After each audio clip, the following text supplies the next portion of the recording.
Hell yeah.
Thank you for doing this, man. No, for sure. You look fucking good. I ain't seen you in forever. I mean, besides pictures and shit, but Yeah, I'm same old me, bro. I wake up every day at 3 a.m. and my ass is at the fucking gym, pounding fucking weights, doing fucking cardio, training 3 times a day.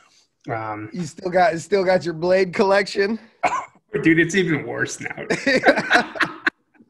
Oh yeah. I got like my upstairs up here filled with nothing but knives, and then I got like the garage with like heavy equipment. That's your arsenal down there. Yeah. For a minute, man. I stopped messing with guns, and then here pretty soon I'm gonna go ahead and start getting back into that kind of like. I like shooting because it's very therapeutic. You know, the breathing aspect of it releases the endorphins. Dude, yeah. And I just miss the smell of gun smoke. Dude, it's crazy. When I got out in 2010, you know, I don't know how you want to propose, like what kind of questions you want to propose to me or pick my brain about, just because we haven't talked in so long and we got all this time to process shit differently. But you said that, so it brought up this memory. I worked at Para USA, which is a 1911s manufacturer. They used to be down in Pineville, North Carolina, which is like just south of Charlotte. But I got hired on by them, and I was brought in and trained. I don't have any kind of like gunsmithing background or anything, but the head gunsmith there trained me up, you know, in the warranty and service cage where he did most of his work. And then they put me into the test fire range, and I spent almost a year and a half in the test fire range just shooting fucking probably over 1,000 rounds a day, 45. Mostly it was 45. Damn. Like I just got really good at shooting 1911s, but then they had like a really bad range setup as far as like the ventilation went. So like every 6 months or so, they would send you to get your lead levels tested, like blood work checked and everything. And like my lead levels got to the point where they were like dangerously high. Wow. So, yeah, which is terrible. Like you can't, once you get like lead, if you get too much lead in your blood, it can end up like depositing in your bones, and like it'll stay there forever, pretty much. I mean, I know your bones regenerate, but like you can have like lifelong like problems from it. So they pulled me out of there, and then I ended up going onto the bench and like building the production guns and stuff, which it was pretty sick. But honestly, dude, I hated it because just like any, you know, factory job or whatever, like they're all about numbers and shit. So when I was in the range, I was part of like the QC, the whole QC quality control department shit. And they're like, we would have guns that are shooting fucking way low and to the left. And typically that can be like a trigger pull issue or anticipating around, and you jerk the barrel down, right? You know, anticipate the recoil. And the manager, which he always says he was Dev Grew in this shit. I don't think this guy did shit like operationally. I think he was some admin shit in the Army. He was in the Army, but like kept saying he was with like 5th Group and all this shit. And I'm like, okay, dude. And he had a Kimber. He was a Kimber guy. So I'm like failing all these guns for accuracy issues because it's only a 10-meter range, you know, it's 30 feet or whatever. Right. Give or take. So he brings his Kimber in there and he's standing behind the little, you know, porthole in the range doors. And I'm just drilling the center out of this paper. And I'm like, it's not me, dog. Like, it's these fucking guns. Like, none of the guns left that day because there was barrel issues or, you know, whatever internal issues with the shit making it inaccurate. And I'm like, no, you're not going to send them out because all these people that buy this gun and pay $1,000 for this gun are going to fucking be sending it right back here. Wow. Yeah. Yeah. So it was just like a numbers thing. And I'm like, especially with firearms, sometimes there was like safety issues with them where I'm like, this is not, I'm not comfortable being a part of this shit. And they hated me bitching about it, but it was a fun job. Like getting anybody that likes guns. And I'm like, yeah, I got to test fire, you know, pistols for a year and a half. They're like, what the fuck, dude? But it, you know, after a while, it's just like anything else, but. No, I understand that, man. I really got into, well, just mainly the Glock, but I did contracting for like 5 minutes. And I learned new techniques using my weak hand. And that was fun. Where did you deploy? Yeah, I was in Kabul around winter of 2017, all the way close to March of 2018. Oh, nice. Yeah, I feel like, did you post? I feel like I might have seen you post some pictures of you looking all slick and shit.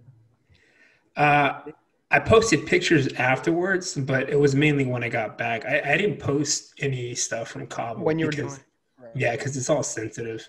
Right. And yeah, that was a shit show, man. Was it? Like, no one's missing out on anything. If you're like living in a tin can and you have your own pisser and shit or with some Wi-Fi, then it's good. It's good for you. Right. Was the money decent though, or? It was, man. They were paying like $465 for dudes that were doing PSS, protected security specialists. So I had the opportunity to work both in the red zone and the green zone. I was on a Phantom team, and then some dumb politics stuff.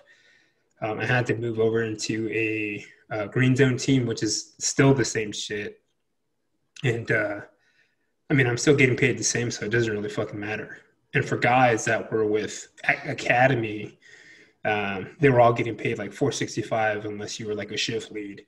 And then you moved up into the 500 range. And then if you're a paramedic, those dudes were making the big bucks. Yeah. Paramedics and I think marksmen. So it was fun, man, for a while. Right. I went back there to kind of get some closure, dude. Yeah. And it's fucking crazy, dude. I think I was telling Hass and a few other guys, it's like, there is this guy that looked like Sergeant Garrison, bald dude with like Oakley's, those like, was it the cat eye looking ones?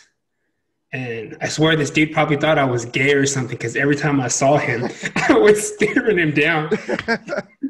But it wasn't. It was just like this guy looked just like Joe. And I was like, what the fuck? Yeah. Dude, damn, that's that's kind of part of the reason you stuck around for the 11 pump, right? If I remember correctly. Yeah, man. After 2009 didn't sit right with me for a very long time, especially what happened to Vincent. Right. And I wanted fucking revenge, man. And I stuck around. I followed through. And that 2011 pump, man, within the first 2 weeks, we were dropping hellfire on motherfuckers and taking them out. You know, it was a quick defeat of the Taliban. Started taking out their logistics. Fucking incapacitate them from any kind of IED capability. And then the fucking internal politics is what got at least first platoon. Just dumb careerist mindsets. Yep. They didn't like the fact that people like Joe, myself, and some of the other senior guys had more pumps under their belt that knew what was going down. You know, it was always about this top down process instead of, doing both, right? And I remember too, like that summer of 2010, all the team leaders got briefed. Hey, this is a small unit leaders war. It's everything's going to be decentralized execution. Like you guys are, going to be the ones making all the decisions. And, you mix stuff with like, lieutenant boot drops with, staff NCOs that are coming from B billets after literally a decade after we've been in the fight in Afghanistan, coming back to the fleet. It's not a good mix. And so that really messed me up for a little bit. But what really got me was like right after the whole thing that happened with Joe, after he passed, man, it's like,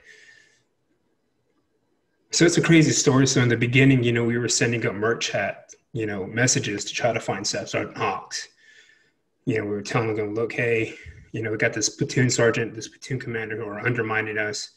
They're telling higher, hey, wait, this is all through the Blue Force tracker, or the merch chat. You know how we had like merch chat, like COCs had a merch chat.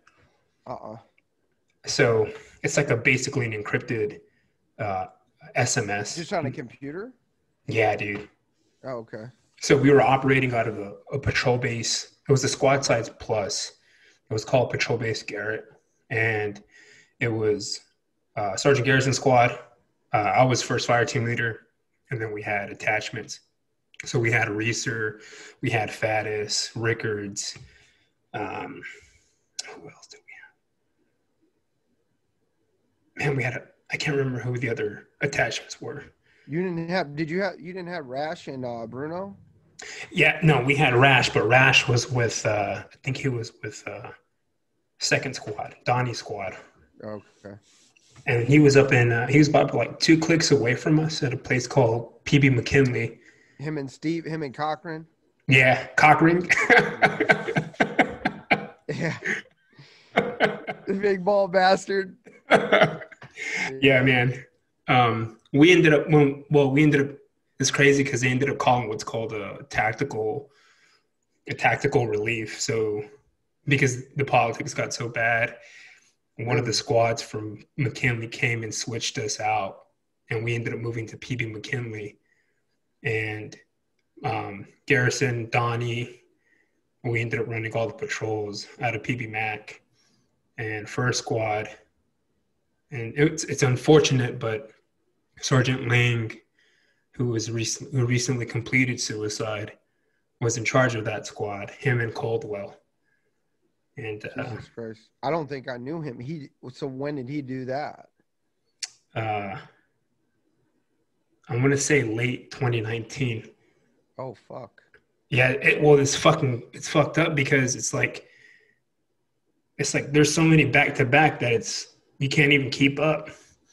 Like, yeah, I don't even know if I ever met him. I feel like I probably saw that, but I don't think I knew who he was.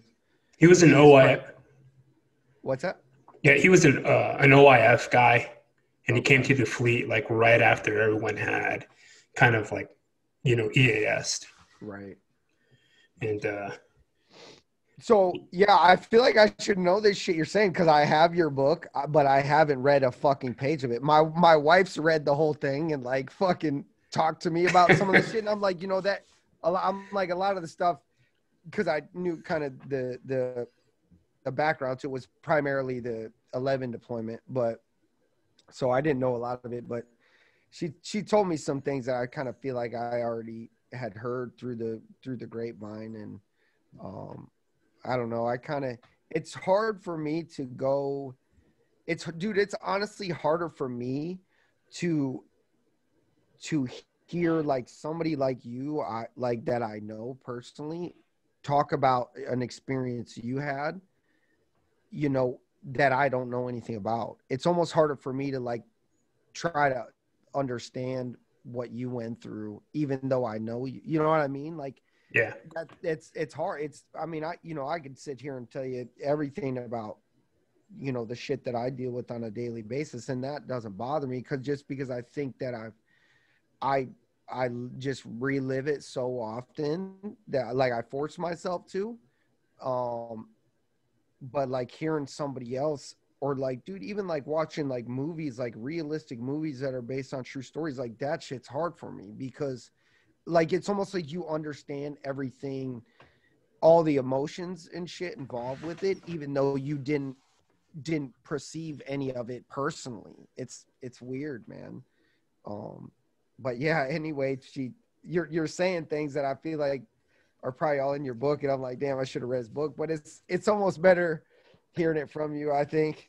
No, So don't worry about that, man. I wrote that book for like 30 people just to kind of have some closure about that. It's like, you know, I'm healing from that time period, but now it's like there's so much polarity within this country and then amongst, just guys I had, that bond that you got to remember that. I mean, it's like, yeah. it's very difficult. And I get it, party lines and this and that. It's just, Dude, it is weird, man. I was thinking about this the other day. I've thought about it several times, and I'm just like, but really, it's probably about a month ago. I was just sitting there doing something like chores around the house or some shit like that, and I was like, man, you know, what you experienced in combat, like for that short period of time, whether it be, you know, 6 months or 14 months, like Army guys had to deal with and shit like that. It's like if you are lucky enough, and I say it in a way that, you know, there's good and bad that comes out of that shit, but you literally experience probably every human emotion known to man in that 6 month period, like the best times, not just the, you know, oh yeah, you know, I just wasted fucking this compound, or we dropped mortars, or already on a guy, or whatever. Like, not just those good feelings, but like other just really good emotions, and then the absolute worst type of emotions. You know, I think about shit a lot, and shit that like we have dealt with, and I try to think about like first responders, like paramedics and firefighters and police officers that stateside. You know, I do have respect for all of those individuals willing to do those jobs, but it's a completely different mentality when there is someone actively trying to kill you.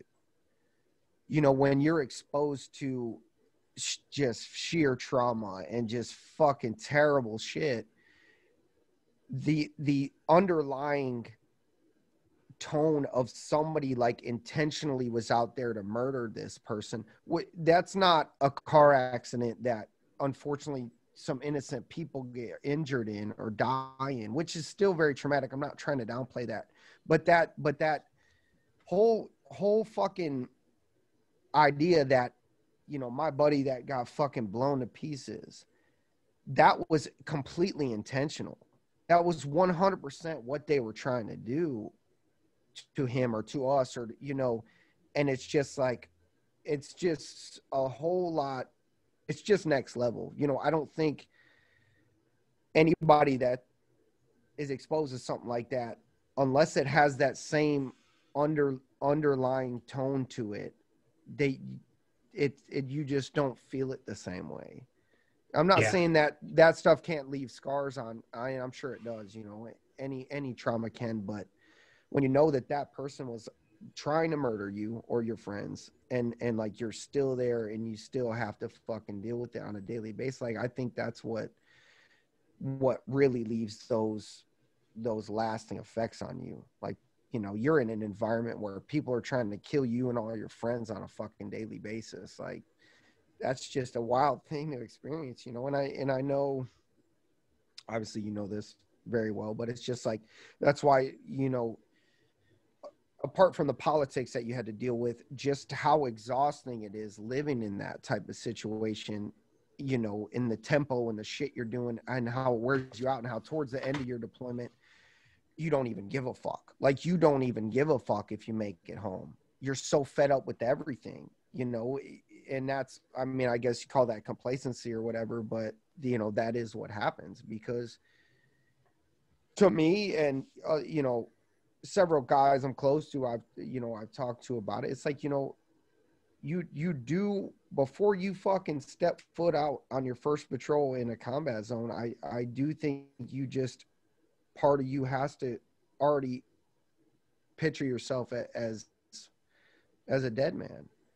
That's the only way to do it. I think that's the only way to actually be effective, is when you stop, you know, when you stop caring about yourself, really, and just caring about doing your job and making sure nobody gets hurt that you know, that doesn't need to get hurt. But you know, I guess it's just, fuck, it's combat. You're naive to think that somebody's not going to get fucking hurt, right? I think, you know. No, man, you hit it on the nail, man. I use a different framework or lexicon. I use philosophy and religion to kind of articulate the finer points of that experience, because a lot of it, you know, is what they call psychophysiological. It's like a lot of it's in your head, but a lot of it, because it is in your head and because you have to compartmentalize it on a daily basis, 24/7, you know, it's like one minute you're doing ops, then you have downtime, and then it's like ops again, downtime, ops, and then it's just on and on and on, that your brain can't process it. And so like you get stuck, not stuck in time, but you know, you have like the olfactory senses. Like I get flashbacks all the time now. And I used to think that shit was a lie. But one day I'm going to Great Clips and I smell like burning wood, bro. And dude, that's like, the worst one for me is like if I smell something that smells like a burn pit, like burning trash. It's so weird how those sensory memory things will like bring you right back there. I don't want to call it triggered, but that really is what it is. But those sensory memories are so insane that you smell that smell, or you smell like gunpowder still does it for me too. It's just weird. Yeah. But continue. I didn't mean to. No, it's fine. No, but yeah, it's just like, you know, so part of like the research that I do now, so it's one thing about like the Marine Corps and just like the military in general, is that a lot of it's like doctrinal aspects, like a lot of this like kind of knowledge that we commit to memory. A lot of it has religious properties and very ancient properties. And one of the aspects, and you know, I hate talking about suicide aloud because, you know, the research indicates that when you talk about it, it ends up having a contagion. It's very contagious. But yeah, you know, like for example, like in the book Hagakure, which was written by Tsunamoto and another kind of like Ronin samurai, most of their writings discuss that, you know, this idea of the way has to come with knowing and understanding this kind of form of death. You can only be this warrior until you accept this death. Like that's the only way you can really fulfill a warrior's life. And anything less than that, you're screwing yourself over. Yeah. And I think because of these properties still linger in mainstream kind of America, but it's very like pop culture, that we still remember those frameworks. And so it kind of, like you say, it does trigger, it does bring up these like philosophical anecdotes that are kind of entangled with actual, you know, psychophysiological sensory kinds of experiences, that dudes just plummet into this downward spiral. And if they don't have the right toolkits or the right supports in their community, that's when you get, you know, those detrimental factors that contribute to deviant behaviors. Yeah. And so it's like all the time. Like I recently figured out like the past year that everyone in my family, like the majority of men and women in my family, you know, all the way back to like the early 1900s, served in every major conflict minus Vietnam. Yeah. And, you know, the research now coming forward is, you know, all that stuff is epigenetic. That stuff is like transferred from like bloodline to bloodline. Yeah. And so I've begun to realize that, because there's always this like 22-year-old kid who's like wanting to take over. And then there's like the present me. And I'm always like in a conflict with this 22-year-old kid. And I have to like learn how to balance that shit. And it's really just dealing with the familial side of things and then my own side, and then trying to counter it, like use it for good. It's taken me 9 years to do that, man. Dude, yeah, I feel you there. So I mean, it's fuck, not many people know about this shit, probably my wife, but you know, I've talked to her a lot about my experience and stuff like that. And honestly, dude, the kind of like to touch on what you were saying there, the best thing that I ever did was before we deployed in 2009, I got a book called On Combat by Lieutenant Colonel Dave Grossman, which, you know, was a Ranger officer for 23 years or something like that, and, you know, retired police officer. And his whole book, even though it wasn't that in depth, just talked about the psychological and physiological aspects of what your body goes through during combat. And I read this shit while we were in Leatherneck, fucking getting acclimated for those 3 or 4 weeks or whatever. And like, I don't read that much, honestly. Like, I don't think I have fucking ADD, but like when I read books, when I read books, dog, like a certain paragraph will just trigger, you know, my mind to start thinking about what I just read, but I keep reading and then I don't know what the fuck I read for like 2 pages. So, but I read this book. We're laying there in the cots in the big fucking tents and shit. And I read this fucking book front to back, dude. And, you know, just explaining your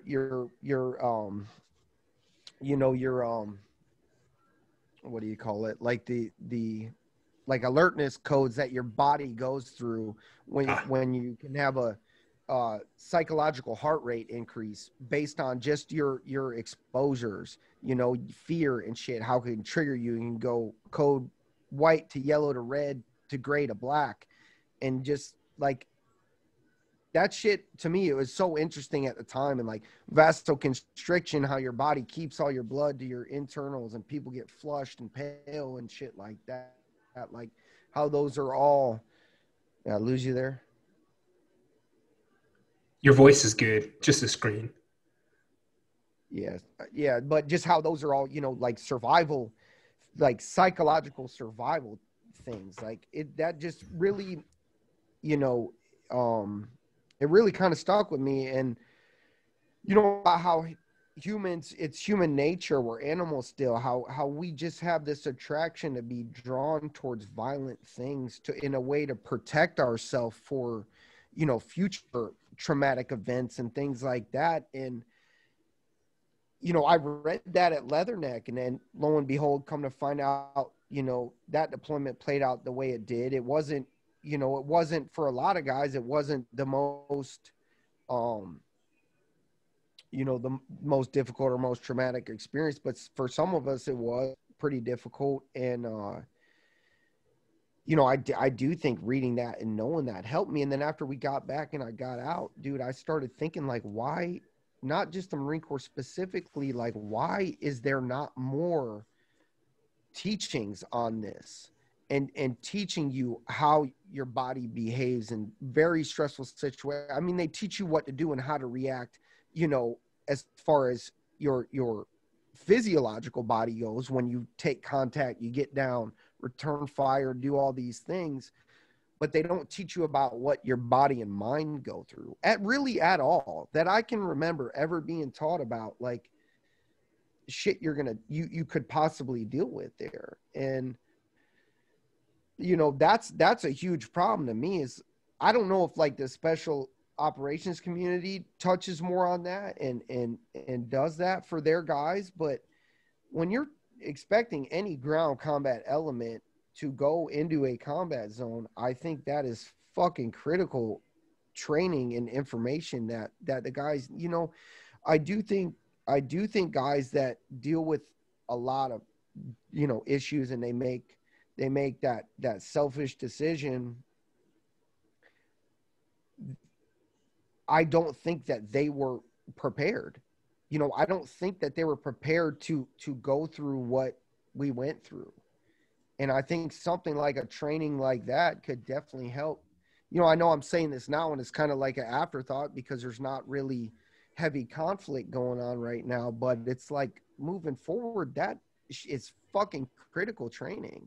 And, you know, and not only that, it's the whole, you know, I have an issue mentality with you being weak or you being having a hurt, an injury, having a body part that is an ailment, and going and seeking help for it so you can be fucking 100% and train to the best of your ability and fight to the best of your ability. You know, there's an infantry fucking this taboo mentality that, oh, if you have a problem, if you're sick, if you're fucking injured, if your knee or ankle hurts, you're weak.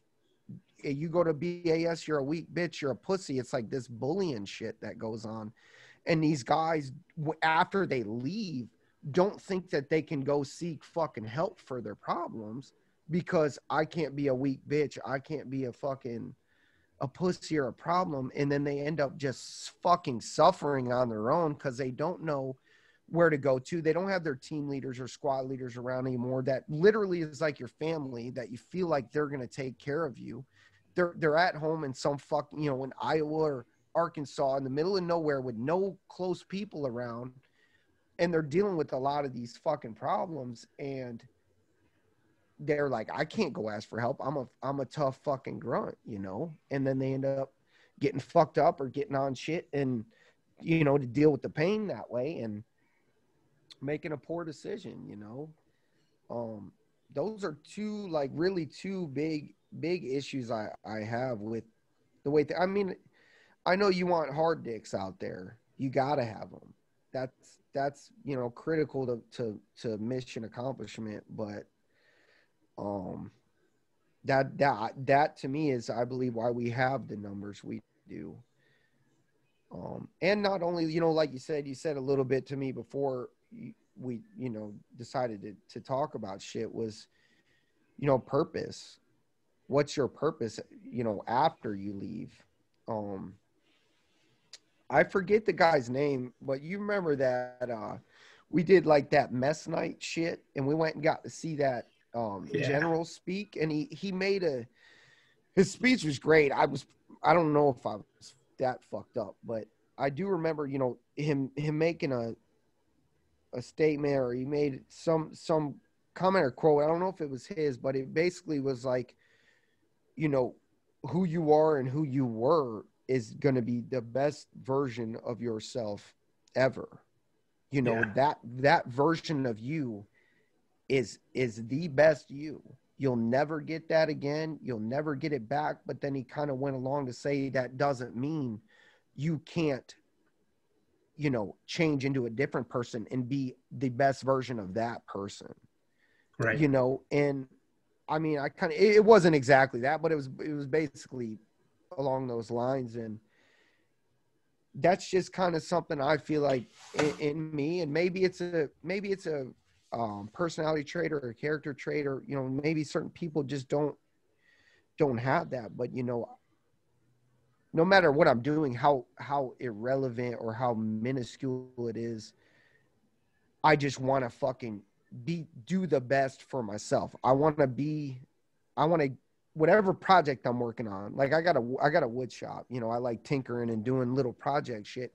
And like that to me really just like setting those little goals, like, oh, I want to, you know, nail these boards up today, or sand this piece of wood down to get it right. Like setting those little goals is just makes me feel like I'm achieving something in my life, you know, that constantly improve your surroundings. Just like defense week, they teach you always work on your fucking parapet and always fucking work on your grenade salt, all that shit. Like constantly improve your situation. And I think people just, whether they're not passionate about certain things in life, and that's hard to teach someone how to be passionate or find hobbies or find things they're good at or they enjoy doing, like having those hobbies and things you're passionate about and working at them, no matter what the outcome is. It shouldn't matter to anyone. It should only matter to you what the outcome of it is. Those things, like, that's really what helps me get through my day to day and my fucking, rough times and shit. I mean, it's really good. It's really good for me mentally. It just helps me keep my head off shit a lot, but not that I push it away in the box in the corner. I face it. I intentionally face it regularly because I don't want to forget, like, memories, Right. good ones and bad ones. I told a couple guys, I've told Rash this before, and I'm like, I went down actually to see him. My wife sent me down there in January before all this virus shit happened, because she just heard me talking on the phone with him. I'm really pretty close to Rash, and she called him. She got his number out of my phone and called him. Was like, I'm buying him a ticket. I'm sending him down there. He's got a bar down there in Gonzales, Louisiana, and she sent me down there for like 4 days. He called Bruno after he found out. Bruno came down there and we just got fucking wasted. But I ended up talking to him, about a lot of things, that I went through and shit that, like, Bruno never even knew. And I never talked to him about any of it. And I never talked to Rash really about a lot of the detailed stuff. And he said, Jesus Christ, Bruno said, Jesus Christ, dude. He said, how do you remember all of this shit? And I said, dude, the Marine Corps, I feel like, was one of the best times of my life. And and worse. People say that, but I really do. From the day I joined to the day I got out, I will force myself to go through and relive those memories in detail the best I can, from the day I went to boot camp to the day I got out. And yeah, a lot of it sucks sometimes, especially if you're at work or in the middle of trying to do something. You can get in a funk doing that real easy.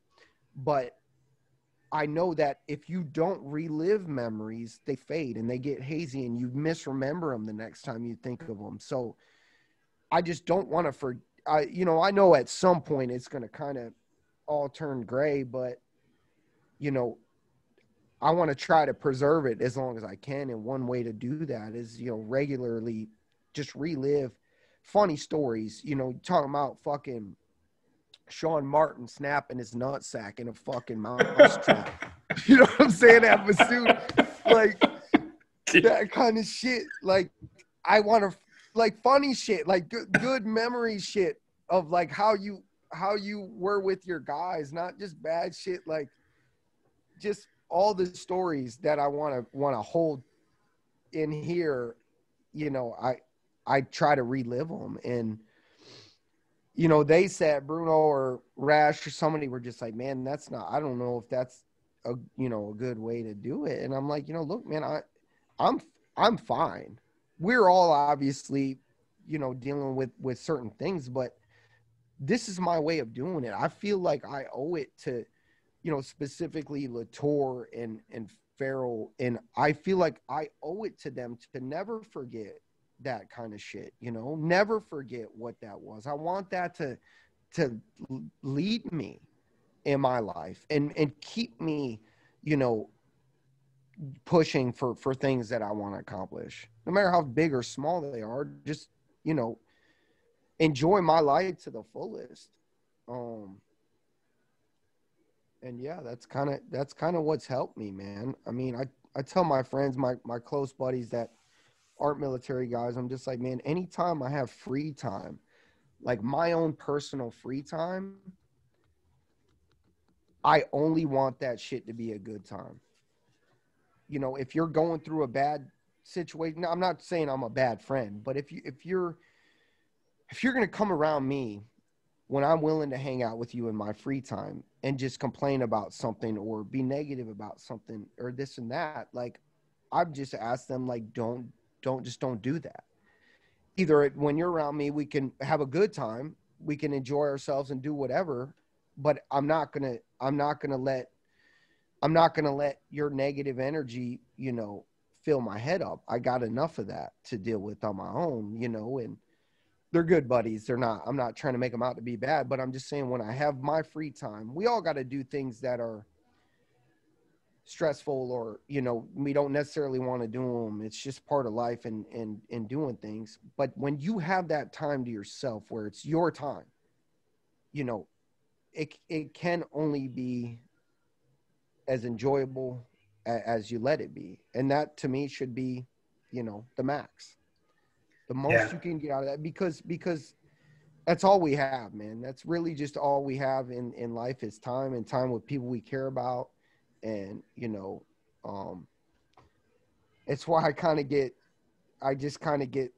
get upset, but I just shake my head at this whole current situation we're in the world, where everyone hates each other. And it's just like, man, there's just no time for that. Maybe it was the experiences we went through to, you know, to be able to look at it that way, but there's just no time to hate someone because they're different than you, man. I mean, I get it. People are disadvantaged, you know, they don't have opportunities. I'm not saying that doesn't exist, you know. I know it exists, but I do know that people that have ambition and drive, no matter how adverse their situations are, they can make something out of it, and they can make something good out of it, you know. Sitting there and just complaining or saying I don't have it as good as you do or easy as you do. Yeah, that's true in a lot of cases, but it doesn't mean that you still can't be something. I just hate hearing that, because that to me is just it's kind of like a quitter's mentality. It's just I'm not going to try because I don't have it as easy as you do. So until someone makes it as easy for me as it was for you, then I'm just going to sit here and do nothing. Like, that's just not, I don't feel like that's the way to look at life. No, that's a great so outlook. Yeah, I know I went on a rant for a while. No, it's perfect. Here's something to just to hit up on a few things. You know, mainstream American culture is radically different from those of the military, or just those isolated warrior systems. But just for example, the Japanese, they don't really see therapists or peer support specialists or anything like that. And they go through death, grief, and despair in a totally different way. And the reason why they suffer a lot, or not suffer, but the reason why they don't do those things, why they don't see therapists, is because of what you said. They don't want to forget. They don't want to forget the memories of those that have passed on. And to them, it's very, very personal.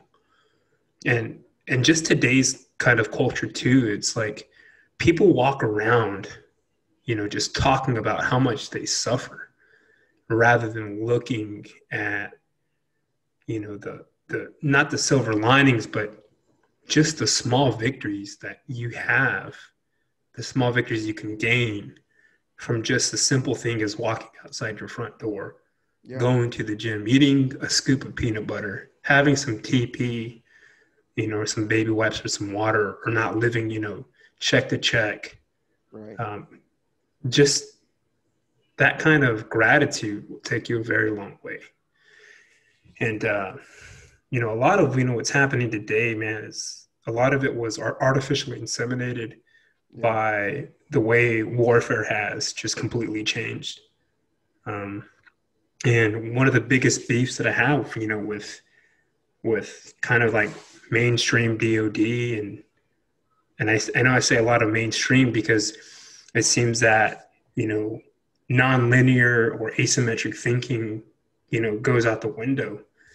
And we all have to be in our positions doing our specific jobs, but, looking at it through those kinds of lenses where you bring in a different perspective is very much needed. There's like a lot of groupthink going on right now, a lot of bandwagon stuff going on. But this country, man, this like land of opportunity, you know, for people like my mom, who was an immigrant, who died of lung cancer, trying to gain citizenship in a state that was once Mexico.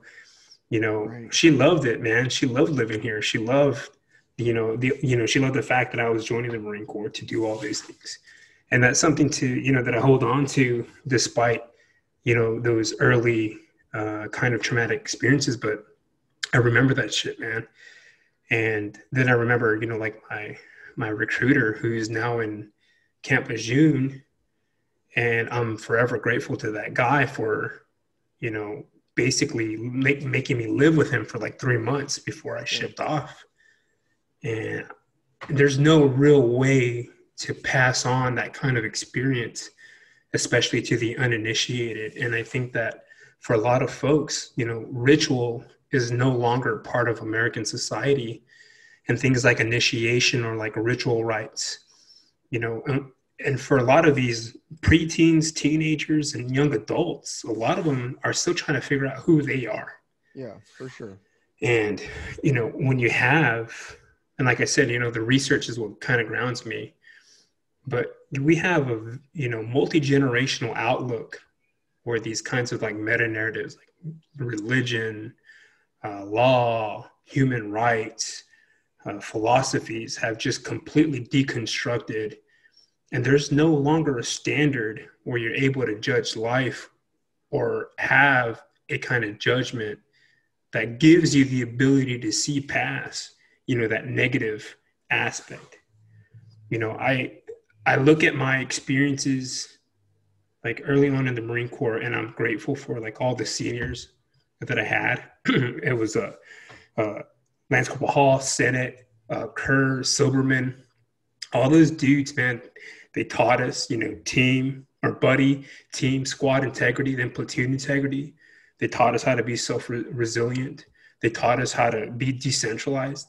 You didn't always need a staff NCO. Take the initiative, do it right. And that stuff lives on, man. And I never forget that stuff. Like, to me, that's the only one of the freaking reasons why I'm still here. It's because I remember those early lessons. It's just not in my constitution to give into defeat as much as I wanted to. It's just not. And it would be the greatest waste of time to let those guys down by saying, I got to check out. And I understand why guys check out, man. I do. It's just, it takes time to cultivate. And I think about it too. It's like, I've been fortunate to have all the resources, the people in my life to kind of get me from point A to point B. And I think about all those dudes out there that don't have that. And it's hard because it's, how do you keep up with all these dudes? And I know there's like social media and I know there's cell phones, but it's not good enough. Yeah. No. You can't recreate that metaphysical past. No. And personally for me, it's no longer about checking in like that. Now I'm going to change the fucking fabric of reality. Like, one of the issues talking about, like Cooper's color code, talking about the psychophysiological aspects from like Grossman. Like, my mission with this next book that's coming out is to actually go talk to Marine Corps, headquarters and say, look, we need to create a new MOS that specifically targets the mental health, the kinds of psychophysiological aspects, put an MOS 0333 on it, and let every squad, every platoon have one of these individuals in it, and change the entire institution of, let's say, if you're going in for 4 years, we're going to change it to 15 years. The group that you come in with, that's the group you're going to leave with. And incorporate agritherapy types of practices and just instruct from everything from psychology to philosophy. Because no matter what we do, this business of warfighting is a very human business. It feeds and it needs the very primal aspects of who we are. And if we can't recognize that now, and I don't think we are, everything that we do is always reactive. And that's like one of the biggest beefs that I got with DoD is that, you know, you have a $700 billion budget and you spend it on this stupid technology while we're getting our asses handed to us by freaking not insurgents across the country or across the globe. You know, we're getting defeated by some 18-year-old Russian sock puppet who's literally developing human assets over the internet, sewing division. And then we're still over here throwing out commercials, you know, trying to freaking rope climb a freaking tower. Yeah. That's not the way of the world today. So it's like, how do you, and I have these like grand plans that I have written down, and I can't wait to share that. You know, I'm not some fucking savior, and I don't think I'm a savior or anything like that. I just, I know where I came from, and I remember that. And as the years have passed on, the Marine Corps, you know, 2-8, the guys that were there just mean that much more to me now than they ever have. You know, and I'd be the first. I remember we were in AP Hill. I think it was the first time that we went to AP Hill, and I felt bad because Gunny Grimmett was like, you know, once you get out of the Marine Corps, you know, you're gonna be a great human being. And dude, I busted out laughing because the only thing that I could see was like Gross and Todd, and I'm like, have you seen these people in the barracks? Holy shit. Oh, man. Yeah, so, yeah, it's taken a different narrative for me now, and I know what I got to do. Yeah, dude, and I 100% support that. I mean, like you know, like, kind of like I said, you know, if you're, you know, if you're getting behind the ball on that one and wanting to, you know, take it up to the top, I'm on board with that shit 100%. But, you know, it's always weird to me because I think about, you know, boot camp and even the ranges and shit we did, like just about how difficult it is for the military to adjust to new training and new, you know, we're running fucking World War II ranges for the majority of our training workups. Only now they have sick ass Mount Town shit. When the invasion of Iraq was in fucking 2003, dude. Now they have badass Mount Towns. When we're sitting there clearing out single wide connexes, acting like it's a mud hut, like that shit takes so long. And I mean, now is the time to propose them to develop this when there's not a war going on. Have it ready for the next time it does happen. Because it will happen again. Who knows what it'll be like? You know, will it be like Afghanistan or Vietnam, or will it be a mech war or fucking drone war, or who knows? But there's still going to be people that are experienced to the realities of war that need to have something in place to, or a person there to evaluate them and check them out and help them work through it, maybe on site, and not just kind of push it to the back of their head like, oh, you got to stay hard because your job's not done, you know. Right. Let me tell you, one of my greatest fears with all of this is that I use three kinds of phrases. One's called mimetic entropy, social entropy, and genetic entropy. And I've been monitoring like the numbers of, let's just say, going all the way back to 1973, when the all-volunteer force was constituted. And two things happened at that historical time period. One, the American population detached itself from the spectrum of war. And then two, we started creating a warrior case system. And now, like looking at the OIF and OEF veterans that got out, now all their children are going back into the military, and it's creating this civil military divide. On top of that, we have these pre-existing issues, kind of like the Pentagon released a report that 60% of American young adults, ages, I think it was like 16 to 24, are they don't have the IQ level, they're obese, and they can't serve in this kind of capacity. And the point is that the all volunteer force held a lot of skepticism because it meant that now the power would send this group of individuals into questionable conflicts. And the American people would respond, well, that's what you decided to do, with no consequences. Yeah.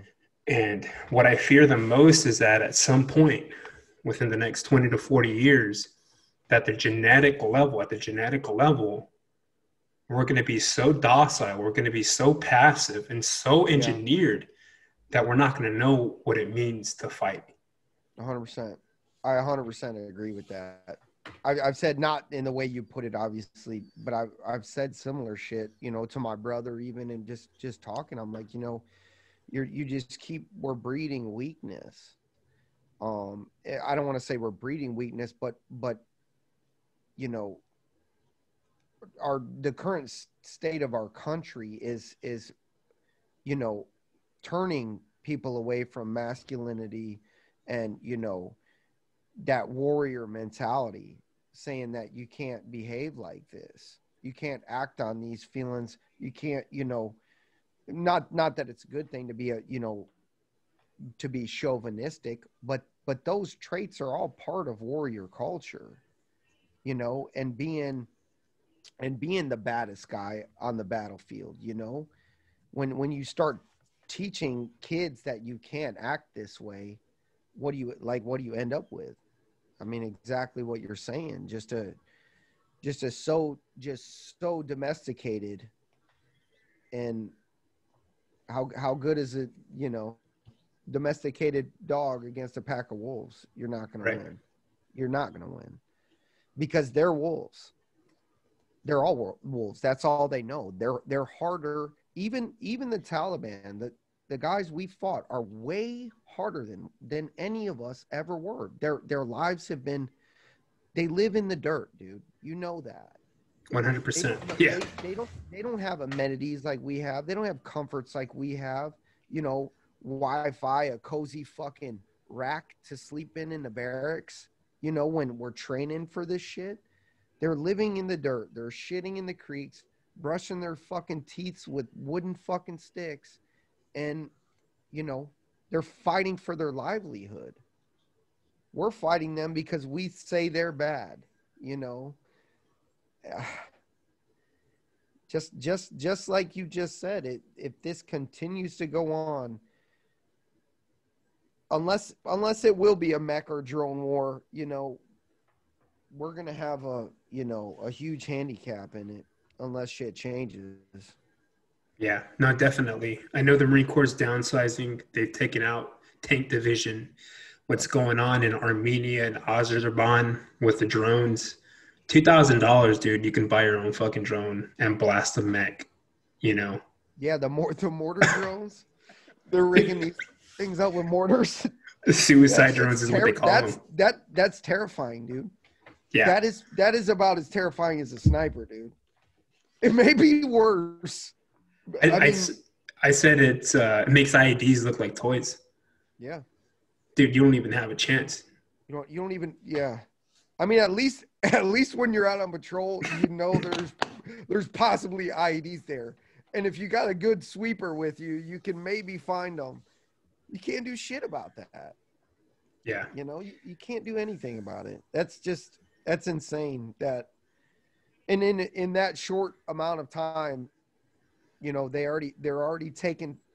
People are smart, man. The enemy's incredibly smart. That's what happens when you watch the United States, the world's predominant military force, fight for the past 20 years. You adapt, you overcome. And fifth generation warfighting is going to be a beast.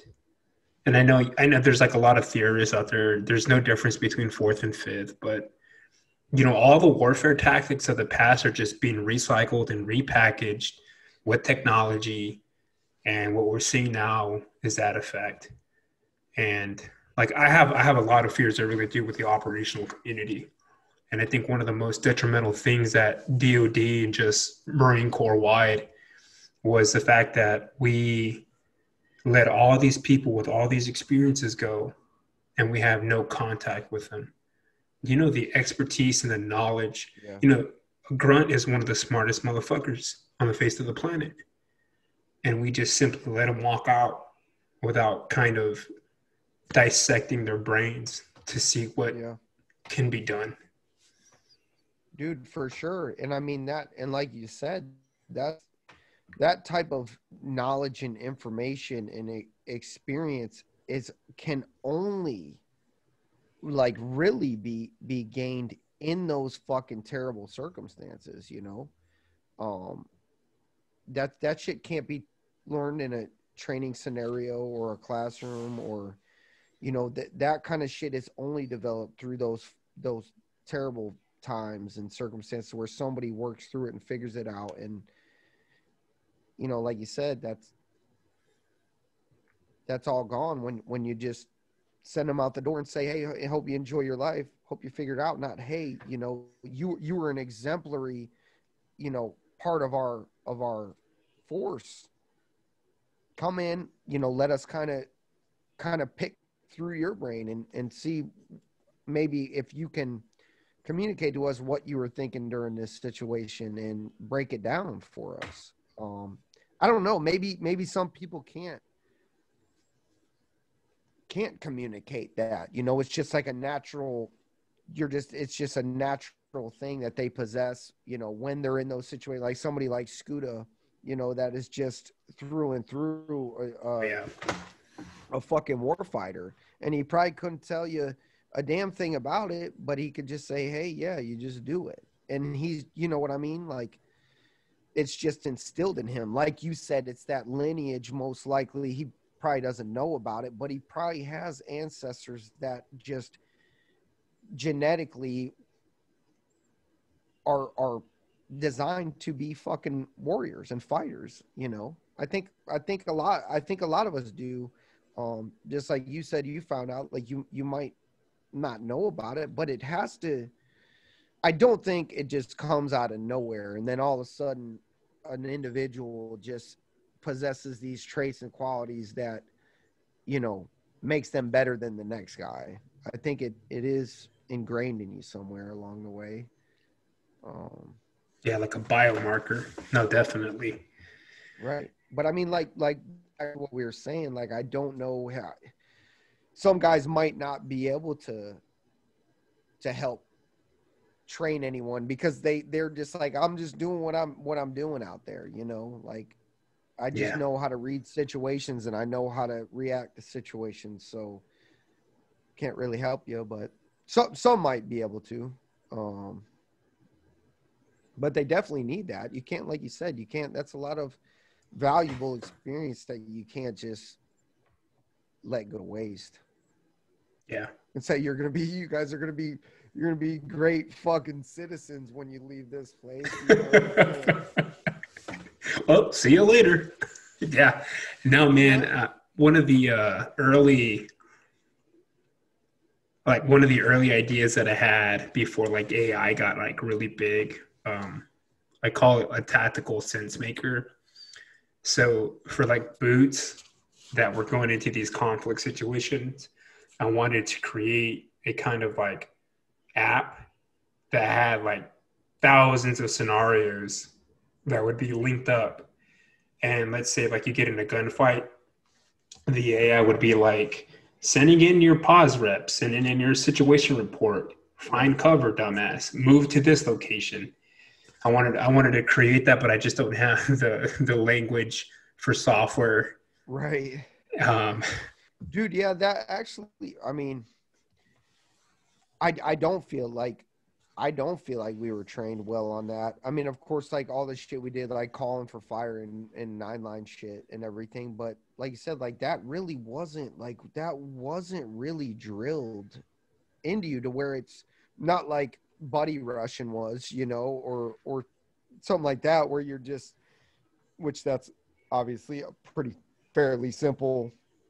For some, You know, for some, yeah, yeah. But I mean, like 9 lines and call for fires and stuff like that. Like that wasn't really pushed as hard as I feel like it should have been. Or I think it was just a mission, like the Marine Corps locate, close with, destroy the enemy by fire and maneuver, to repel the enemy's assault. Just the way that we were brought up. And I think we had a hell of an experience transitioning from OIF to OEF, where it was just like pure kinetics. Like you're not going to fucking, you're not going on a MU, you're not going to Australia, you're not going to go train an indigenous population, right? You're going straight into, a theater of combat. And the only thing that you need is, beans, bullets, bandages, your mind, and go hunt. Yeah. And I think that's a different mindset than kind of what it is today.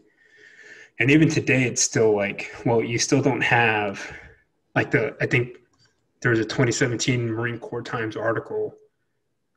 At that point in time in the Marine Corps, there was only like 17,000 combat veterans left, Marine Corps wide.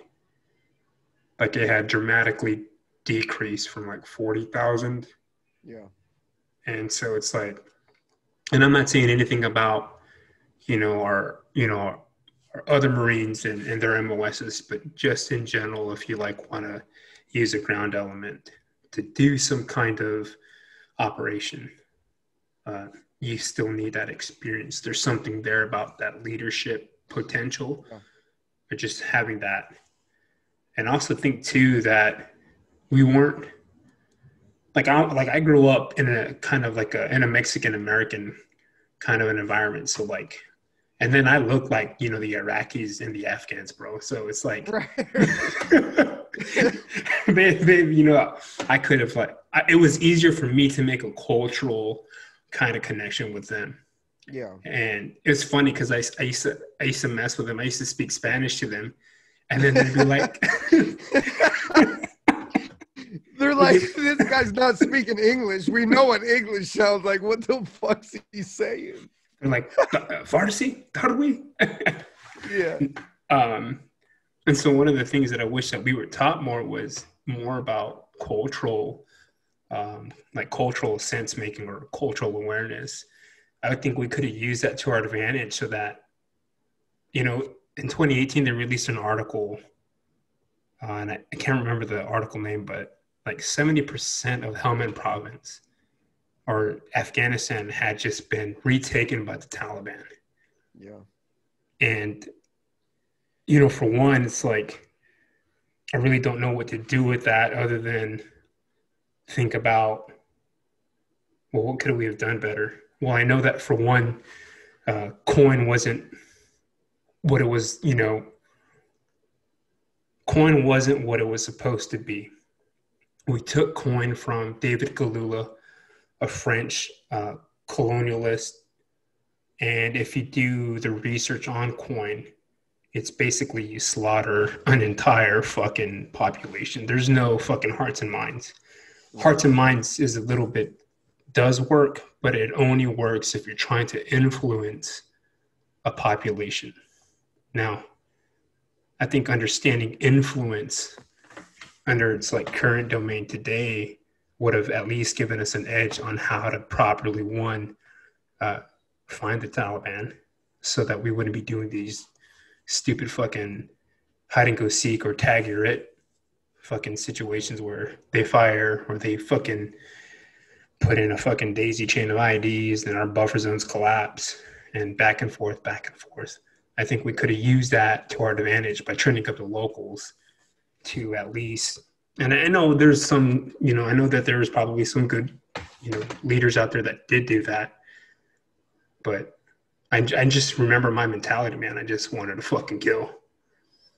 And obviously, that's what we're trained for and what we're gassed up for. But if you think about Afghanistan in general as a war, I mean, in my opinion, it's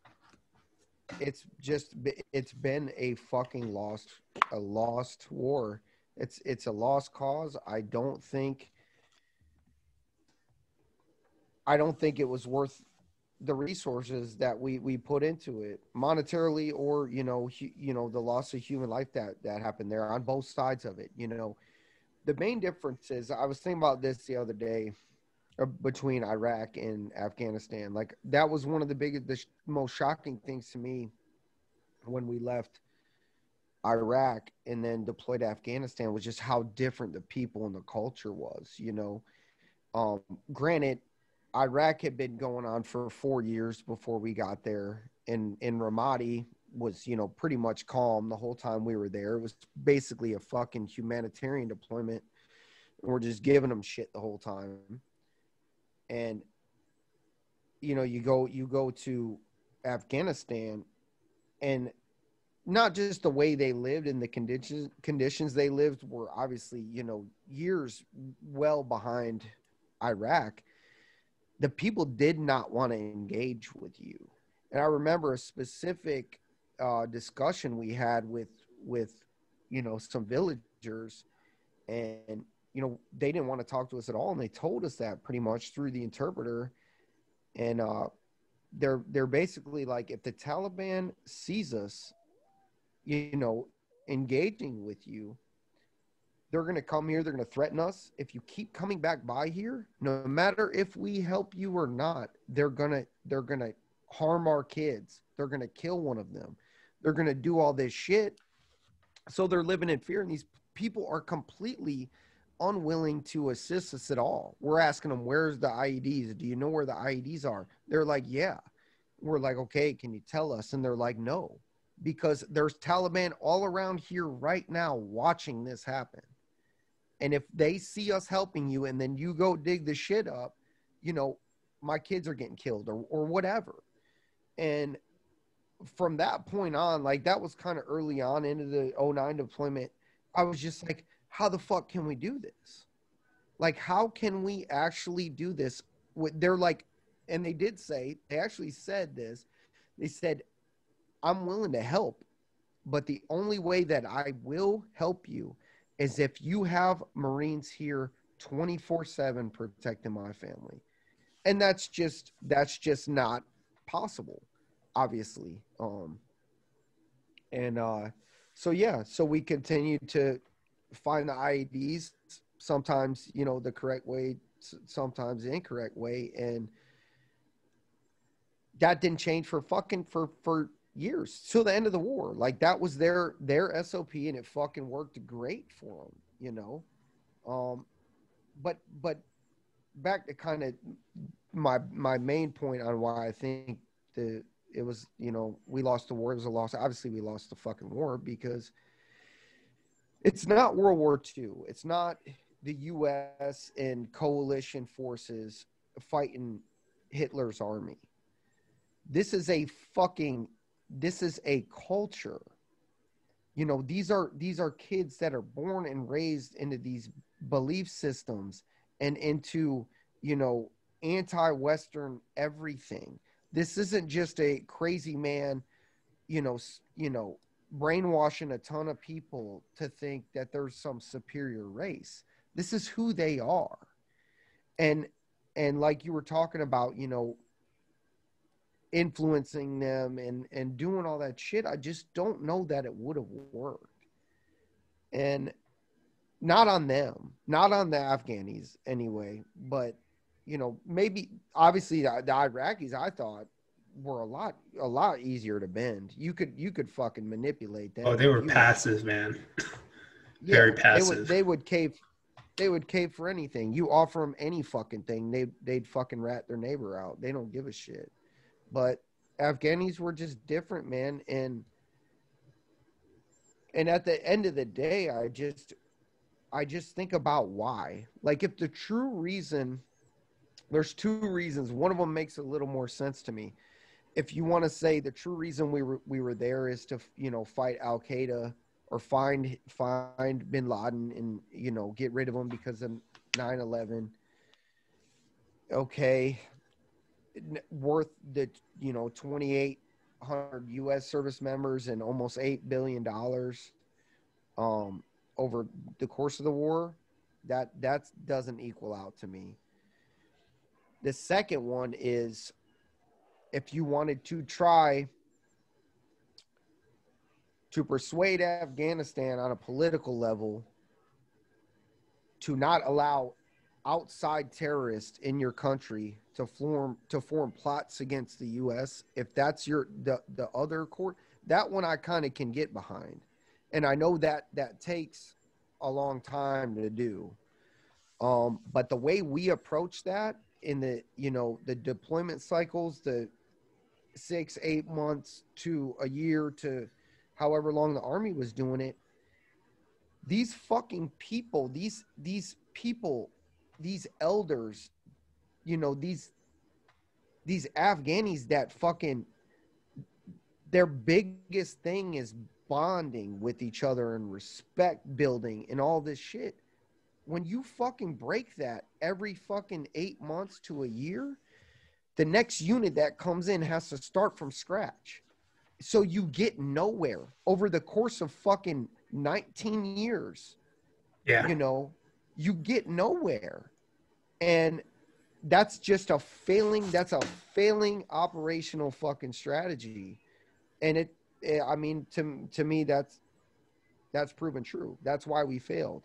We couldn't gain the respect. We couldn't gain any political ground with them to come to agreements and say, okay, yes, if you give us this or you provide us with this, we will not let any outsiders in, to develop strategies against the U.S., and that's why at the end of the day, I just say, it wasn't worthwhile because it didn't work. It didn't pan out the way it should have, and it was by bad design, I think. Yeah, there's some folks that I've interviewed in private interview sessions, coming from the special operations community, that have kind of, I'll put it to you this way. I think that, like Clausewitz kind of, war in politics, right?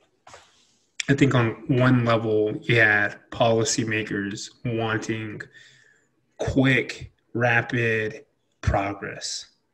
And then on another level, they wanted that quick, rapid progress without all the atrocities that come with unleashing a fucking force. Right. And to those guys, it was like, if they would have just fucking let us do our fucking job, we would have been done with this fucking situation over a long time ago. And we were just never allowed. And we can think about, just the minute aspects of our ops, like in 2009, how it took fucking an hour and a day just to get approved for fucking looms, and the fucking amount of fucking time we lost, and the stupid, it's not stupid, but I understand why we have, the ROEs, PID, but really for a guy to walk around with a weapon system and wait till he points and shoots at me, it's overkill. Like you can't operate like that. And once again, COIN had its ups and its downs. Overall, it was a waste. I think 2019, when the Washington papers published, or the Washington Post published the Afghanistan papers, that was a punch in the gut. It's like all the work that we did, to me, Afghanistan has sacred ground, bro. Like, our brothers' blood, flesh are over there right now. Yeah. That's fucking sacred ground to me. Yeah, I know. Like, I text you or sent you that message the other day. Like, that shit, reading that shit, it just made my stomach sink. Like, about thinking about Taliban man in OP Rock right now. And I'm just like, geez, dude, like, how more insignificant can you make our efforts? I mean, not that anyone did it, but that article itself just made me feel like it was just for nothing. The ground that we owned. You know, it's right back in their hands again. I mean, I know it can't go on forever, but it just went on too long, and I don't know. I don't know how or if anything good actually comes out of this. Like, to me, why is Afghanistan even important? Other than what I just said before, besides, you know, the fact that you don't want terrorists to come in there and just create these armies against us, but that can fucking happen anywhere, dude. China, Russia, anywhere where we don't have any legitimate ground in those countries. They can all do this. They're all enemies of the US, I mean, for the most part. But you're focused on, I mean, that just to me makes me feel like there definitely obviously is ulterior motives behind why we were there. Not to get too conspiracy, you know, with it, but it's just kind of funny to me how one of the main cash crops of Afghanistan within that time frame became a huge fucking epidemic in the US, heroin. You know, that kind of makes me shake my head a little bit, but I just think there was other underlying things that were the cause of us being there besides just preventing future terrorist attacks. I mean, absolutely, man. 100%. No, yeah. Everything I've gone from everything from Nephilim giants to Vimanas to UFOs, you know, trying to unravel the mysteries of Afghanistan. And, you know, I think the theme for me when I look back at OIF and OEF, I look at the one fundamental aspect of why I was there. And to me, it all comes down to brotherhood. Like, I actually gave so fucking much. I had this unconditional love for the guy next to me, front, back. And I didn't even know the guy in some instances, but it just gave so damn much that I was willing to go to fucking hell and back. And to me, that holds true to this day. But yeah, the ambivalence and the paradox of war, I think, has been a constant throughout fucking human history. Ultimate questions that may never get answered. And then speaking of OP Rock, this, I think November 9th or 18th marks 10 years that we actually came home from that. Really? Yeah. When was it? November 19th? I think it was November 9th, 8th or 9th, or one of those dates. I was trying to remember, but I know we came back in between like November 8th. That's 11 years? I think 11 years? Yeah, that would be 11 years.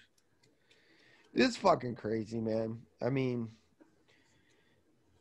I do get what you're saying though, and I agree with, like, you know, the whole, I think a lot of guys did feel that way, honestly. Just the brotherhood thing and like not wanting to let your guys down and wanting to perform for them and wanting to be there for them. And I do think that is too part of why people struggle so much is when they leave, they don't have that. You know, if you went through those situations and you had for 4 years, you know, your whole purpose was just to be there for your guys, be someone that they could depend on, you know, and rely on. And then you get out and you go home and there's no one there. There's no one there for you to prove yourself to anymore, you know. Seeking approval is like a weird thing too, you know. That is, when it boils down to it, we were a tribe. And anybody that's in a situation like that, I feel like, you know, there is this tribal mentality about, you know, you do have, regardless of rank, you do have your hierarchy, and sometimes the rank didn't align with who was actually in charge of the situations. Obviously in your case, you know, Garrison, you know, that guy ran the fucking show. Didn't matter what staff NCOs or what were around, like everyone knew just off of his merit and his experience, you know. That's why people look to, even though at the time, you know, I'm not trying to down talk anybody, but fucking why can't I can't even fucking think of his name.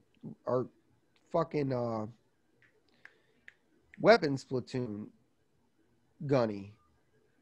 He stayed at fucking Hassanabad, not Gunny Grimmett. Gunny Wilkins. Gunny Wilkins, right? Gunny Wilkins didn't do a ton that deployment, but just his experience alone, like people went to him to, you know, run shit by him and run ideas by him. And whether he sat back and fucking sucked on fucking moonshine through a contact lens bottle, like that's a different story. But you fought through Nazaria, bro. You know what I mean? So you have weight with you, and you know, sometimes that's worth more just for morale than, you know, having a bunch of shiny brass around or a bunch of, you know, fresh go-getters. You know, that salty bastard that fucking is acting like a shitbag is going to get you through your patrol and fucking be there to, you know, let you know that he can relate to what you're going through when shit goes bad. And, so yeah, I mean, the brotherhood thing is true. It's not just some fucking, I feel like it gets corny sometimes. Like people are like, oh, the brotherhood. But I feel like when you do experience it in that way, it's like, you know, I haven't seen Rash and Bruno in fucking 10 years, dude. And not to be cliche, but when I saw them, it literally was like we were still in together. Like picked up right where you last left off. It's so weird how that happens. Like I can't even do that with a lot of my family members that I haven't seen for 2 years or 3 years. Like, it's like, I don't know what's changed in your life. And it's like all these weird judgments and I don't know. But like when you get around your fucking brothers, man, it's none of that shit matters. The only thing that matters is that you're there and they, you know, and you're okay and you're in one piece. Yeah. You know, and if you, I don't think you can really explain it to anyone that hasn't experienced it. You know, you can talk about it, you can say it's the way it is, but you can't explain that feeling. And it's something I'm very grateful for. I mean, like you said, you know, I do think the reason why a lot of people go in and why I joined, obviously, you know, I came from a decent family. I didn't go without my whole life. I never really had terrible struggles or anything like that. And I just wanted to, you know, prove myself to myself or find myself, you know. I wanted to challenge. I want to do that. I think a lot of guys do join for that reason.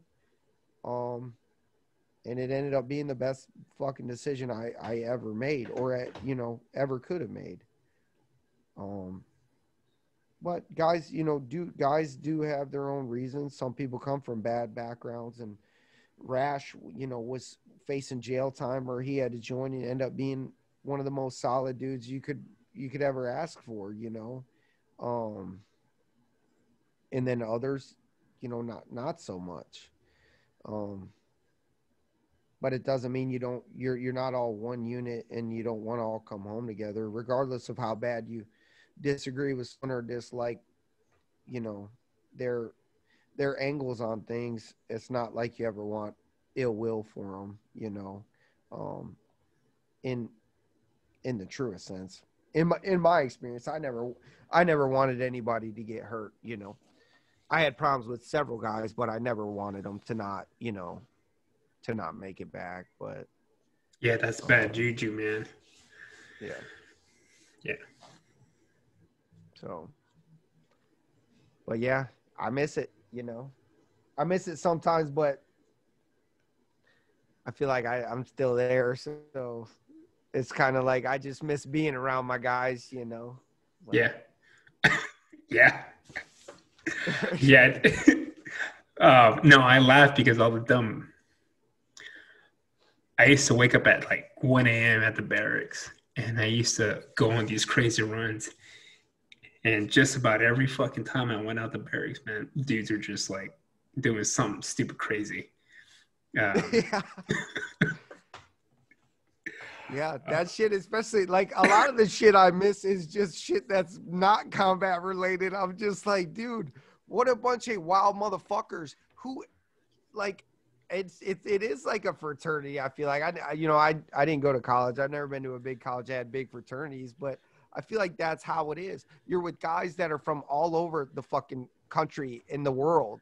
You are never gonna get that same demographic of people again. It's just like the Grosses and the fucking Learys and just guys from every tip of the continent, and it just creates some real interesting shit.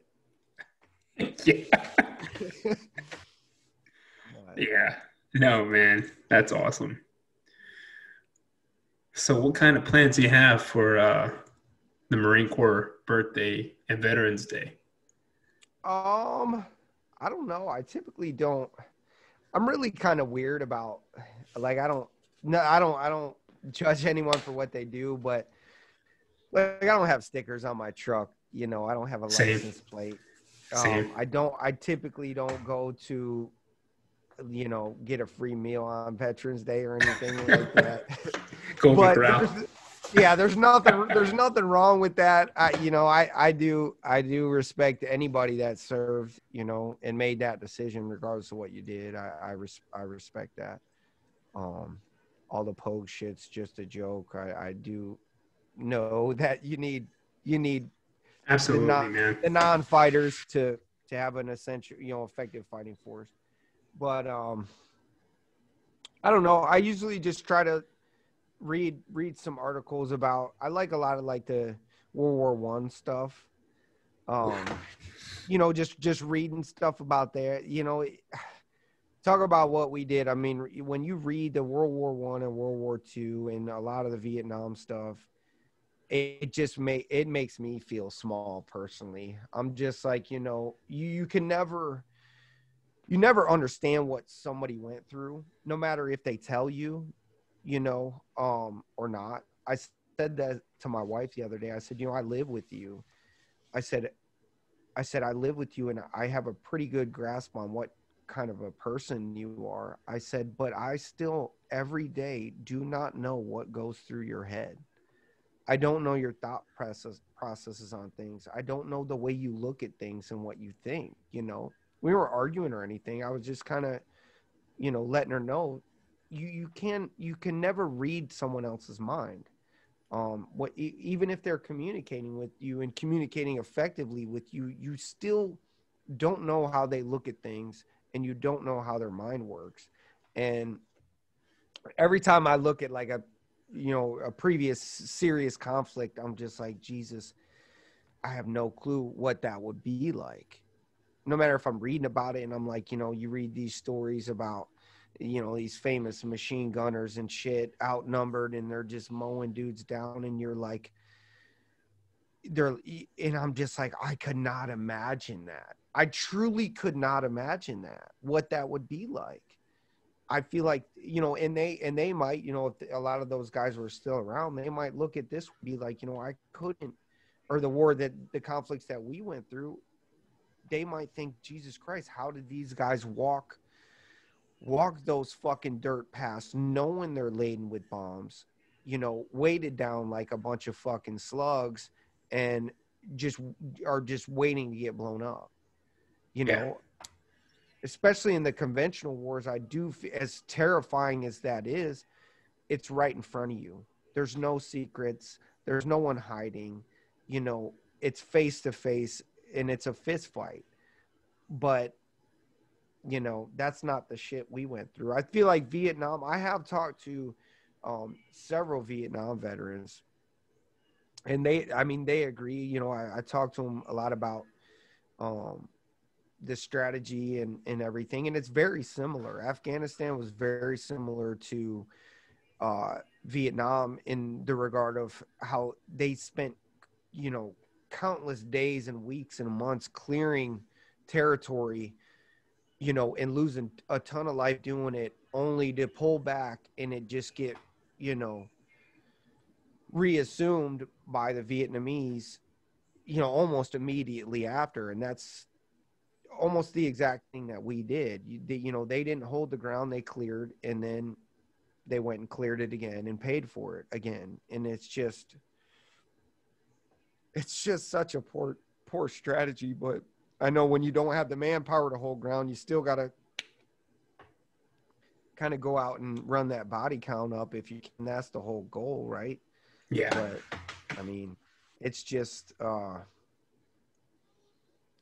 yeah, it's crazy. But as far as Marine Corps birthday, I usually like to just read up on some history or something, you know, and just shake my head and be like, what the fuck?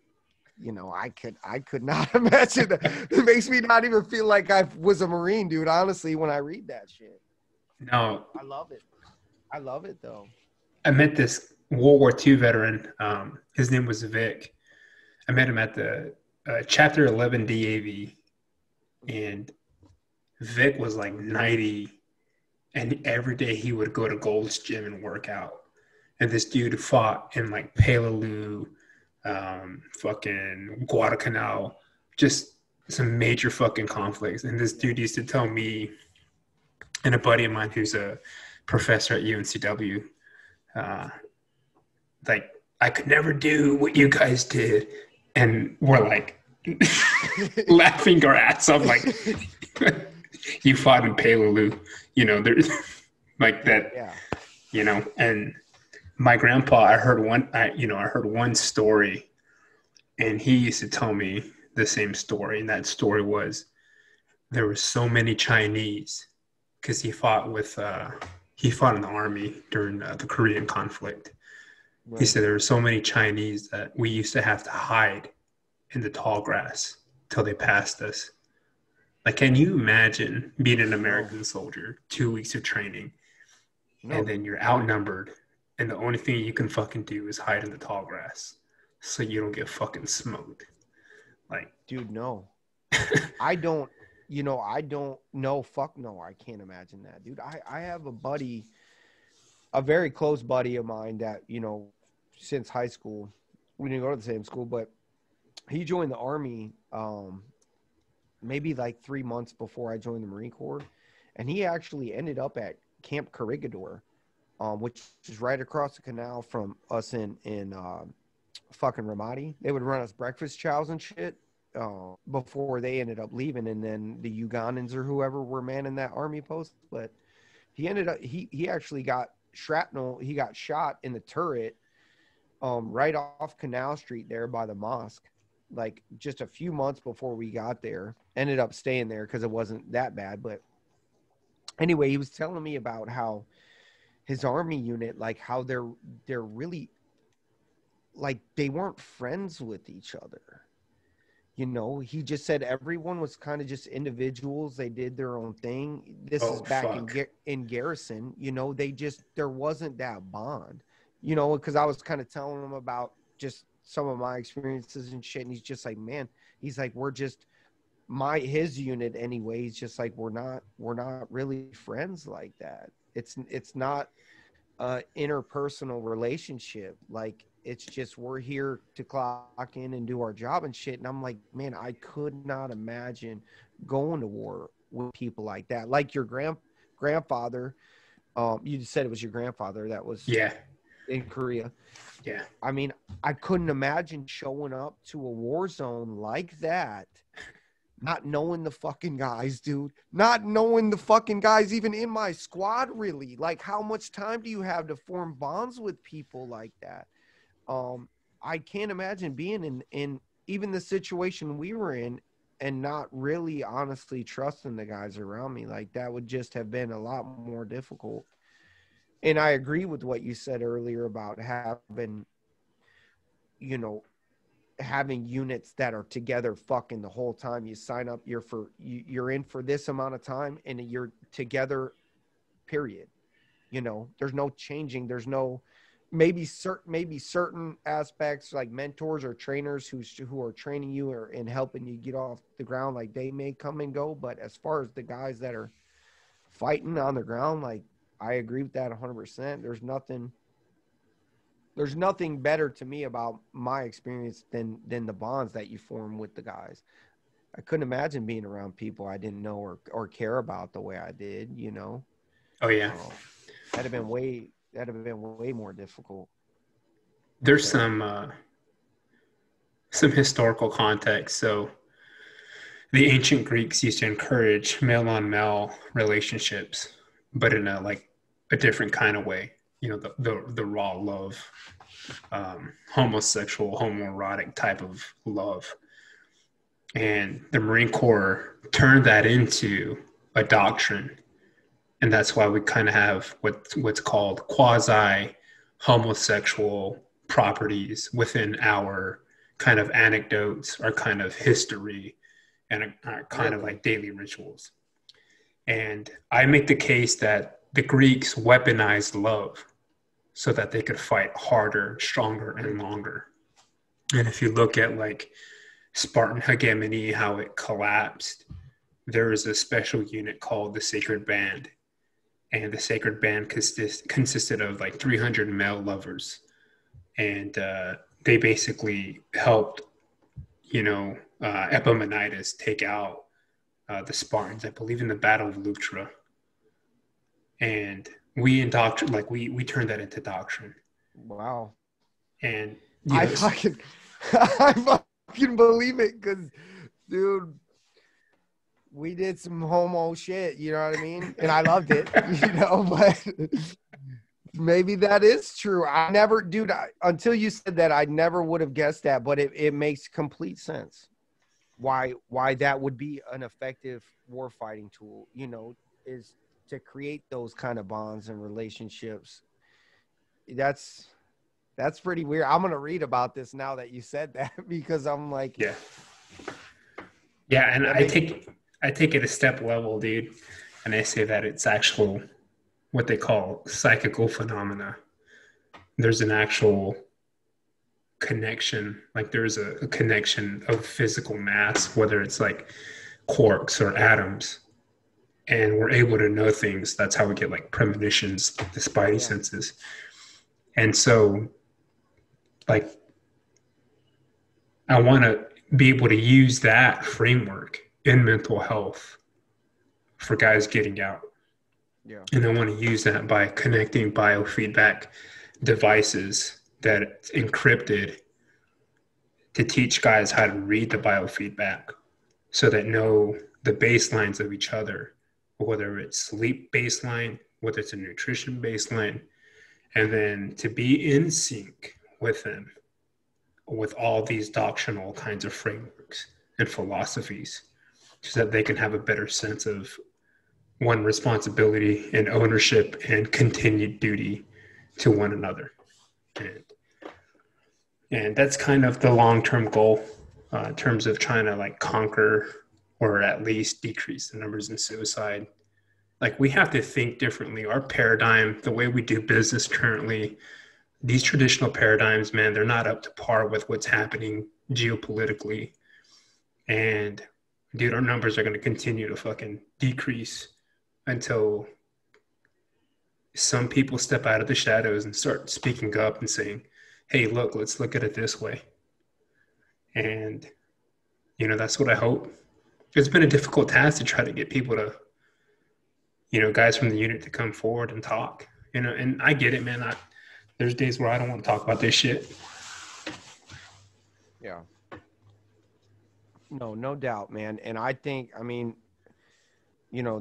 I don't know everything you've done and been working on. I know you do a lot, a lot for guys in your community and the veterans and everything. But if you ever need me for anything like this or any of my input, I'm not the most intellectual type, but I can share the way I feel and the way I've processed some things. I do feel like I've done a pretty good job of it. Oh yeah. And it's not just me, like I said, pushing the box in the corner. I face it every day, and I make sure I do because it's sacred to me. And not that that's an effective way for everyone, but I do think, kind of like it seemed like everything I've thought about, you've almost already planned to do something with, as far as the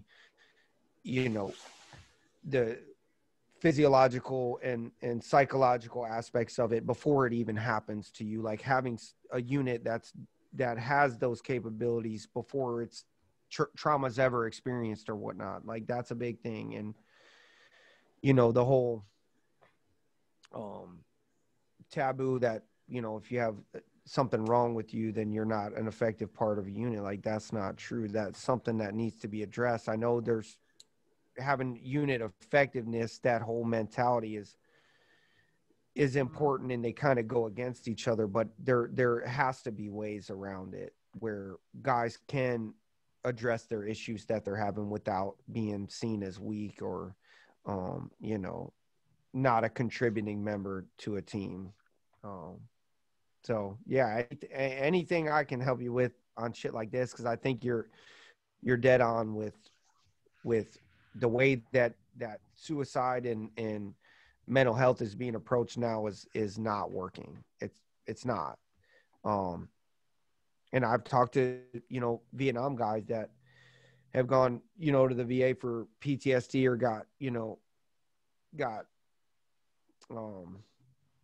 consoled on it, and they do the same thing to all of them. They just try to push drugs on you and hope that it goes away and you learn how to cope with it on your own. And that's just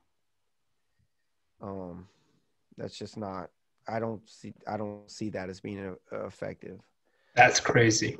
Like that is shit crazy. Yeah, that shit happens, and it literally happens probably fucking 90% of the time or more, where you just go in and you get prescribed antidepressants or fucking painkillers or whatever else. I'm not speaking from experience. I haven't been through that personally.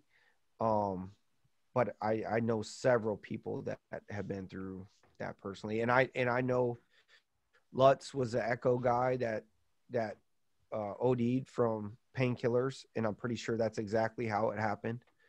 And I know there's probably been several other guys that have died from VA related substance abuse issues. And that's just not how you face things and deal with them. You deal with them by talking about them. As difficult as it seems, those experiences that we had, they're never going away. You're gonna live with them forever, and it's just all about the way you view them and what kind of person that they've made you. That makes you able to cope with them or not. I think you're not damaged goods. You're not fucked up in the head, because you witnessed your buddies die. Especially when they're people you cared about, deeply cared about, when you witnessed them die and you had to fucking carry their body parts and shit. That's a very traumatic, terrible experience to go through. But there is a way to make those experiences make you a better person. And just finding that is hard, especially when you don't have somebody to help you through it. That's maybe been through it too. Like I kind of touched on earlier, I feel like a lot of guys that maybe even, didn't necessarily go through a specific circumstance like that, they just struggle with finding purpose in their life because they felt like they had so much purpose before, and contributing to this brotherhood and everything. And then they're on their own, whether they face trauma directly or not, that is a big leading factor to me. And a lot of these guys dealing with depression and suicide too,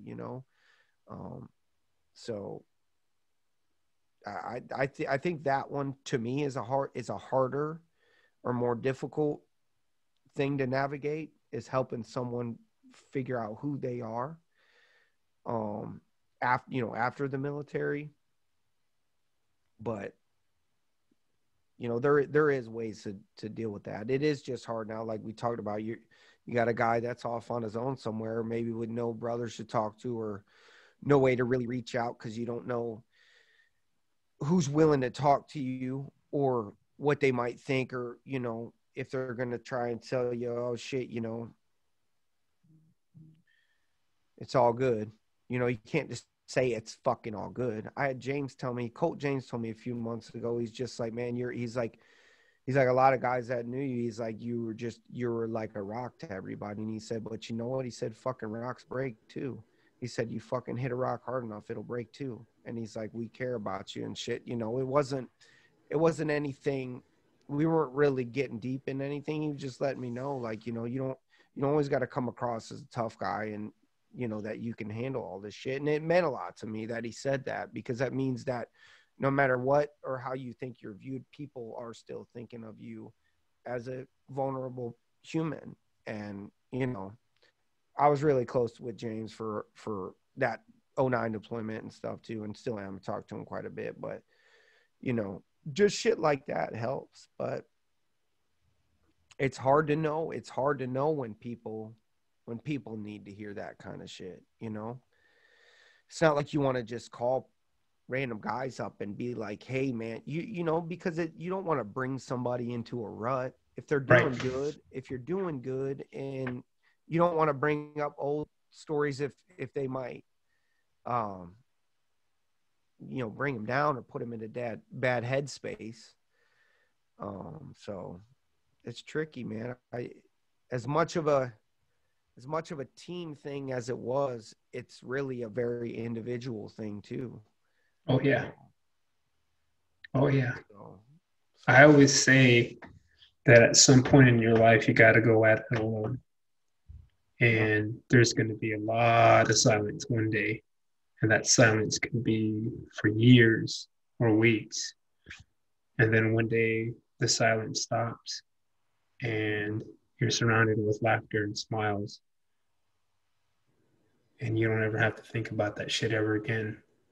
Yeah. And then one day something pops up and it's like, whoa. So yeah, I appreciate that, man. Yeah, dude. I mean, I had tremendous respect for you. Obviously still do, but when you came in Ramadi, and we kind of had this beef going on who was going to be the RO, like who was going to be the radio operator and take the fucking patrols out and shit. And I'm like, this dude's fucking good to go, man. You just know the guys that are good to go. And I said this shit to Rash, which I don't mean it in that way, but I'm just like, there are guys that I don't feel like I have to worry about, and I know that's a bad thing to say, but because you always say, oh, it's it's the guy, it's Vaness Right. fucking killed himself, and I'm like, fuck, I never would have thought it was him. But you know what? Things shifted in his life. He had, which I don't know all the details of, but he had issues going on in his personal life, in his marriage, in his relationship. That doesn't mean depression is not just combat related. Oh yeah. People deal with that in a wide spectrum of ways. And it's hard to really put it on just on that, on his military service and this and that. I think he was dealing with a whole handful of problems, and that was the course he took. But as far as guys that I think are directly negatively affected in combat, there are ones that I'm just like, I don't have to worry about him, because I feel like I can tell who does have that warrior ethos. And like you said, that fight goes on until your body gives up on you, not until you decide. And I hope nothing ever happens to any of the guys that I'm thinking of that way, because it's not that I don't reach out to them intentionally. It's just that I feel like I feel like they're the ones conquering the world still. They're the ones that are out there getting after it. They have drive, they have passion. They want to live on the best life they can, you know, for their brothers and for the sacrifices that the guys made. I mean, that's what our duty is. No matter how hard or difficult your circumstances are, that's your duty. You fucking owe that. Until your fucking last breath, you owe that to them because they can't make that decision, you know? And if you think Joe or fucking Latour or Farrell or Vincent, you know, if it were flipped around, Mueller, Stassart was Malachowski, any of those guys could be in your shoes. Like,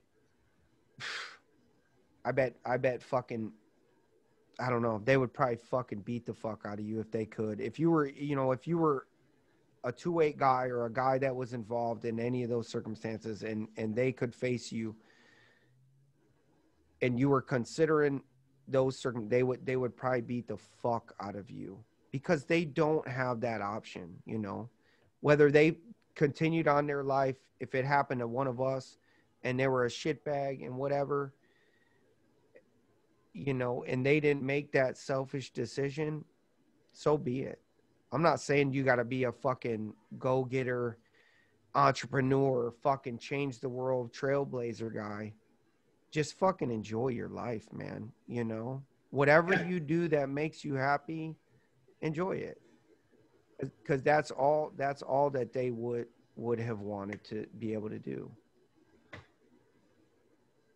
You know, I don't know. That's me. That's the way I think of it. You know, I do know guys deal with things, man. I deal with things too, but I think that's one of the most self things, you know, you can do. And unfortunately, as tough as we are sometimes, the tough ones are the ones that do go at it alone. They don't reach out for help.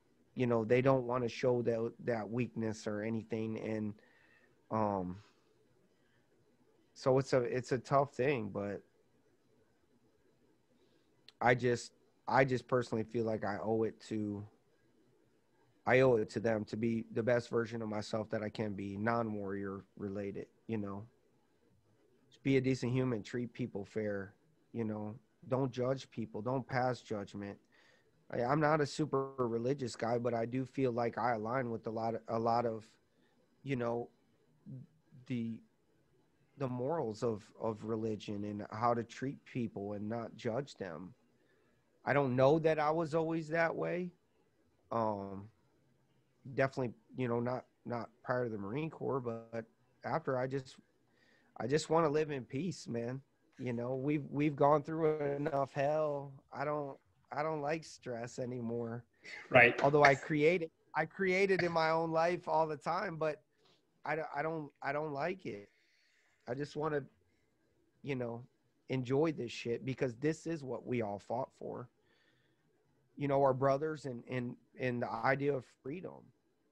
You know, that's kind of a ironic thing to me is that guys go and they fight for their fellow Americans and brothers beside them in this idea of freedom that we have, and they end up getting out and surrendering all their freedom to the cause. You know, they can't even enjoy what they were fighting for because they just lost themselves in it, and it's it's not fair.